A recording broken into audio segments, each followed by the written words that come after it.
அம்து சலவாத்துக்குப் பின்.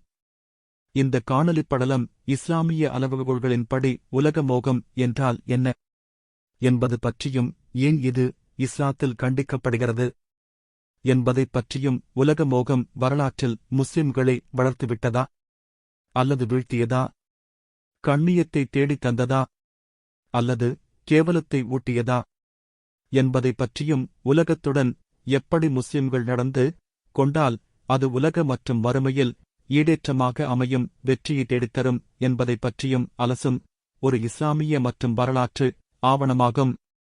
ஏன் இந்த தலைப்பு பற்றி பேசுவது அவசியப்படுகிறது என்றால், இது இஸ்லாத்தின் வளர்ச்சி மற்றும் வீழ்ச்சியுடன் நேரடியாக சம்பந்தப்படுகிறது என்பதனால்தான். இஸ்லாத்தில் உலக மோகம். நபியவர்கள் கூறினார்கள், மக்கள் ஒரு கிண்ணத்தில் உணவு இருந்து சாப்பிட அழைப்பது போல விரைவில் இந்த நாடுகள் உங்களுக்கு எதிராக ஒருவருக்கொருவர் அழைக்குக் கொள்ளும். அப்போது சஹாபிகளில் ஒருவர் கேட்டார், அது அந்த நேரத்தில் எங்கள் சிறிய எண்ணிக்கை காரணமாக இருக்குமா? நபியவர்கள் பதிலளித்தார்கள், இல்லை, அந்த நேரத்தில் நீங்கள் பலராக இருப்பீர்கள், ஆனால் நீங்கள் குதா, அதாவது தண்ணீரில் மிதக்கும் நுரை கழிவு போன்றவர்களாக இருப்பீர்கள். மேலும் அல்லாஹ் உங்கள் எதிரிகளின் இதயங்களில் இருந்து உங்கள் மீது அவர்கள் கொண்டிருந்த பயத்தை அகற்றி உங்கள் இதயங்களில் அவன் என்பதனை வைப்பான். அப்போது சகாபாக்கள் கேட்டார்கள், அல்லாஹ்வின் தூதரே, அவன் என்றால் என்ன என்று. நபியவர்கள் கூறினார்கள், உலக வாழ்க்கையின் மீதான அன்பு மற்றும் மரணத்தின் மீதான வெறுப்பது என்று. இந்த ஹதீஸ் இஸ்லாம் பரவிய நேரத்தைப் பற்றி நபியவர்கள் பேசுகிறார்கள். இந்த நிலை ஹிஜ்ரிக்குப் பிறகே ஏற்பட்டது. மேலும் மலாஹின் புத்தகம் எதிர்கால நிகழ்வுகளைப் பற்றி பேசுகிறது. இந்த போதனைகள் மதீனாவில் வழங்கப்பட்டன. இப்னு ஜர் அவர்கள் தனது தத்வுல் பாரி என்ற நூலில் இந்த ஹதீஸ் மதீனா கால சூழலுக்கு பொருந்தும் என உறுதிப்படுத்துகிறார். ஆகவே இந்த ஹதீஸ் மதீனாவில் கூறப்பட்டது என்பது தெளிவாகிறது. இங்கு நபியவர்கள் பாவித்த வார்த்தை வன் என்ற வார்த்தையாகும். அரபுகள் இந்த வார்த்தை எப்படி பாவித்திருக்கிறார்கள் என்பதை கொஞ்சம் பார்ப்போம். ஜாஹிலிய கவிஞர்களில் மிகப் பிரபலமான இம்ருல் கைஸ் கூறினார், வலைச பிமுஞ்சிமினல்ல நிழும், அதாவது எலும்பு எதுவும் வனிலிருந்து தப்பிக்க முடியாது. இங்கு சிதைவு, முறிவு என்ற அர்த்தத்தில் அவன் என்ற வார்த்தை பயன்படுத்தப்பட்டது. மற்றொரு பிரபலமான இஸ்லாமுக்கு முந்தைய கவிஞர் சுஹைர் கூறுகிறார், ரகித்து பில்வனினத்தாகல் சு, அதாவது அவளை விடுவிக்கும் வரை நான் பலவீனத்துடன் பொறுத்துக் கொண்டேன். கடினமான பயணத்தின் போது சோதனைகளையும் பலவீனத்தையும் தாங்குவது என்ற அர்த்தத்தில் அவன் என்ற வார்த்தை இங்கு பயன்படுத்தப்பட்டது. இதே அர்த்தத்தில்தான் குரானிலும் இறைவன் கூறுகின்றான், அவனுடைய தாய் துன்பத்தின் மேல் துன்பத்தை அனுபவித்து கர்ப்பத்தில் அவனைச் சுமந்து கொண்டலைந்தாள். இங்கு இறைவன் துன்பம் மற்றும் பலவீனத்தை குறிப்பிட பயன்படுத்திய வார்த்தை வனனலான் என்பதாகும். இந்த சூரா மக்காவில் அருளப்பட்டதாகும். சிர் இப்னு கசீரில் சூரா லுக்மானின் 31ஆம் முன்னுரையில் இந்த சூரா மக்கியா, மக்காவில் அருளப்பட்டது என்கிறார்கள். இமாம் சுயூதி அவர்கள் தனது அலிகான் ஃபி உலும் அல்குரான் எனும் விரிவுரையில் மக்கிமதனி சூறாக்களின் வகைப்பாட்டில் சூரா லுக்மானை மக்கி சூறாவாக பட்டியலிடுகிறார். ஆகவே வன் என்ற வார்த்தை மக்காவிலேயே அறிமுகமான ஒன்றாக இருந்தும் சகாபாக்கள் இந்த வார்த்தைக்கு அர்த்தம் கேட்டார்கள். இந்த கேள்வி இந்த சமுதாயத்துக்கு ஒரு பேரழியாகும். காரணம், இப்படி கேள்வி கேட்கப்பட்டதால் அரபிகள் யாரும் பயன்படுத்தாத அர்த்தகங்களை நபியவர்கள் இந்த வார்த்தைக்கு சூட்டினார்கள். அதுதான் உலக ஆசை மற்றும் மரணத்தின் மீதான பயம். இங்கு நபியவர்கள் உலக ஆசையால் பலவீனப்படுவீர்கள் என்கிறார்கள். அவனுக்கும் இழிவுக்கும் எங்கிருந்து சம்பந்தம் உண்டானது? இந்த சம்பந்தம் புரிய வேண்டுமானால் முதலில் இஸ்லாம் என்றால் என்ன என்பதனையும், முஸ்லிம்களது கடமைகள், பொறுப்புகள், உரிமைகள் எவை என்பதனையும் கலங்கமில்லாமல் முழுமையாக புரிந்து கொள்ள வேண்டியது கட்டாயத்தின் கடமையாகும். அல் குர்ஆன் மக்களை என்ன செய்ய ஊக்குவிக்கிறது? குர்ஆன் என்பது வழிபாடுகள் மற்றும் சட்ட ரீதியான விதிகளின் புத்தகமல்ல, இது மனித இருப்புக்கான ஒரு முழுமையான வழிகாட்டி. முதலாவது, அல்லாஹ்வின் மீது மட்டும் நம்பிக்கை கொள்வது, தவ்ஹீத், என்பது குரானின் போதனைகளின் அடித்தளமாகும். அனைத்து நபிமார்களும் இந்த செய்தியுடனே அனுப்பப்பட்டனர். திருக்குரான் கூறுகிறது, நிச்சயமாக நாம் ஒவ்வொரு சமுதாயத்திற்கும் ஒரு தூதரை அனுப்பினோம். அல்லாஹ்வை வணங்குங்கள் மற்றும் தாகூத்தை விட்டும் விலகிக் கொள்ளுங்கள் என்று போதிக்குமாறு நாம் இறைத்தூதர்களை அனுப்பி வைத்தோம். தாகூத்தைப் பற்றி பின்னால் கூறப்படும். இரண்டாவது, நல்ல செயல்கள் செய்வதாகும். நல்ல செயல்கள் இல்லாமல் நம்பிக்கை முழுமையடையாது. குரான் நம்பிக்கையை நல்ல செயல்களுடன் இணைக்கிறது. நிச்சயமாக யார் ஈமான் கொண்டு நல்லறங்கள் செய்கிறார்களோ அவர்களுக்கு சொர்க்கத்தின் தோட்டங்கள் தங்குமிடமாக இருக்கும். இந்த நல்ல செயல்களில் தொழுகை, ஸகாத், நோன்பு, உண்மை, கருணை, நீதி, பொறுமை ஆகியவையும் அடங்கும். மூன்றாவது, நன்மை ஏவுவதும் தீமையை தடுப்பதும். குரான் முஃமின்களுக்கு ஒழுக்க சீர்திருத்தத்தின் கூட்டுப் பொறுப்பை அளிக்கிறது. மனித குலத்தில் வெளிவந்த சிறந்த சமுதாயம் நீங்கள்தான். நீங்கள் நன்மை ஏவுகிறீர்கள், தீமையை தடுக்கிறீர்கள் மற்றும் அல்லாஹ்வின் மீது ஈமான் கொள்கிறீர்கள். நான்காவது, பொறுமை மற்றும் நன்றியுணர்வு.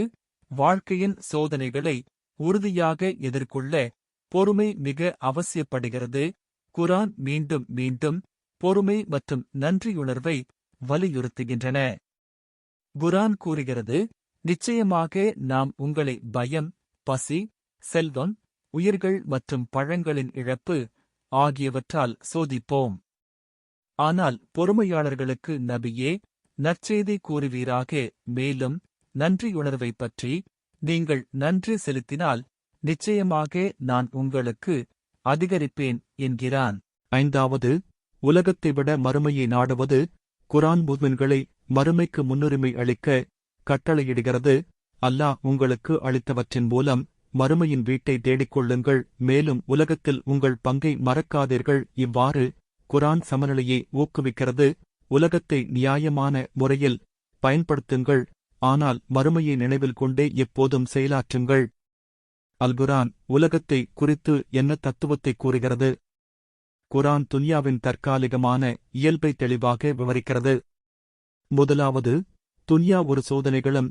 இறைவன் திருக்குரானில் அவன் இறப்பையும் வாழ்க்கையையும் படைத்ததற்கான காரணம் என்னவென்றால், உங்களில் யார் நல்ல செயல்கள் செய்கிறார்கள் என்பதை சோதிப்பதற்காகத்தான் என்கிறான்.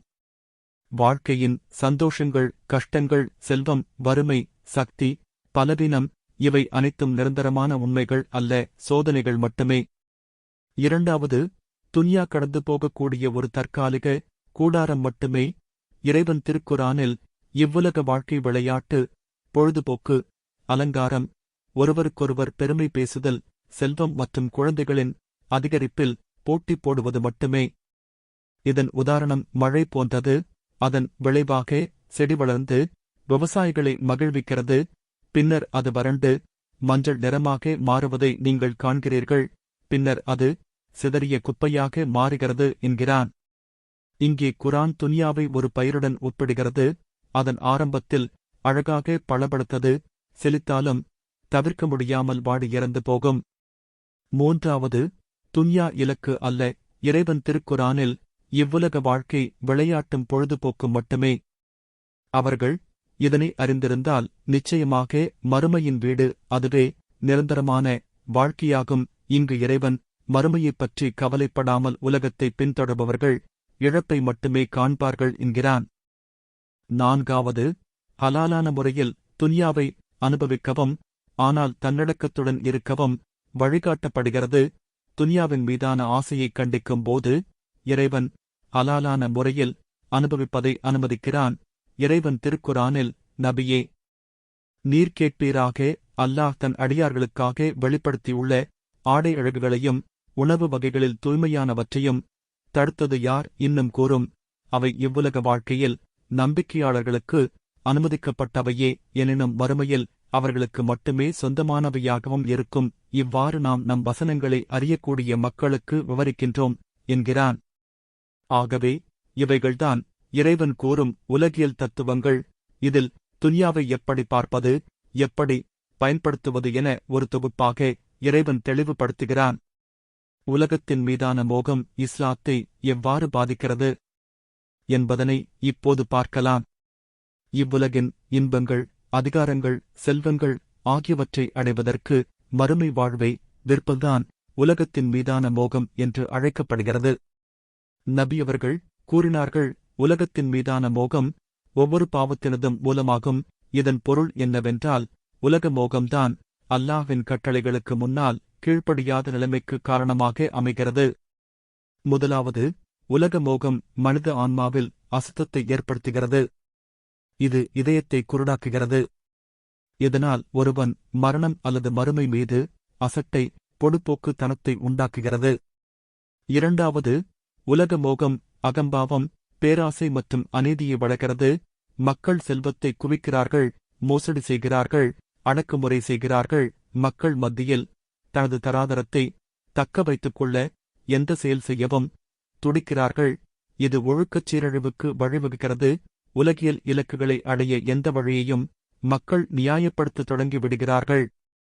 மூன்றாவது, உலக மோகம் மனிதன் இறைவனால் படைக்கப்பட்டதற்கான நோக்கத்தில் மனிதனை தோல்வியை தழுவ செய்கிறது.